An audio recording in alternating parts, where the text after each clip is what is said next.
అందరికీ good morning. So మేమైతే Renigunta junction కూడా దాటేసాము. సో మాకు తెలియదు అక్కడ సైక్లోన్ నడుస్తుందని చెప్పేసి, బట్ ఆ స్వామి అనుగ్రహం దొరకడమే కష్టం. సో మాకైతే ఈ టైంలో మాకు పిలుపు వచ్చింది. సో ఇంకేం చేయలేం. So finally we are here. So తిరుపతికి అయితే వచ్చేసాం. అండ్ నాని కూడా హైదరాబాద్ నుంచి అయితే వచ్చాడు. I mean Nani and mummy ఇద్దరు కూడా. సో ఇంకా కింద రైల్వే స్టేషన్ దగ్గర నుంచి మేమైతే బస్సు ఎక్కిసాము. యాక్చువల్లీ బస్సు నానికి పడదు, మమ్మీకి పడదు. బట్ సీటింగ్ సరిగ్గా లేదు. తెలిసిందే కదా, మనకి అంత అనుకున్నట్టుగా కూర్చోలేము. సో నాని అయితే లాస్ట్లో కూర్చొని మొత్తం ఆల్మోస్ట్ 16 years అయిందంటే తను తిరుపతికి వచ్చి. సో అంతా కూడా ఎక్స్ప్లోర్ చేస్తున్నాడు. అండ్ ఫైనల్ ఇంకా కొండ మీద కూడా వచ్చేసాము. సో మేము ఏంటంటే డోనర్ అనమాట. సో మేము డోనర్ కాబట్టి మాకు అకామిడేషన్ అనేది ఉంటుంది ఒక 1 dayకి. అండ్ నానికి ఇక్కడైతే వీడియో తీస్తున్నాను, ఎందుకంటే ఇంక నెక్స్ట్ తను గుండె కాబట్టి. సో లాస్ట్గా ఒక వీడియో తీసి జుట్టుతో అని చెప్తున్నాడు ఇక్కడ నాని.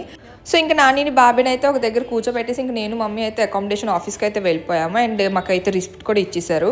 సో ఈసారి అయితే మాకు రామ్ బగీచాలో అయితే ఇచ్చారు రూమ్. లాస్ట్ టైం నేను మమ్మీ చెల్లి వెళ్ళినప్పుడు అయితే వరాహిలో అయితే ఇచ్చారు.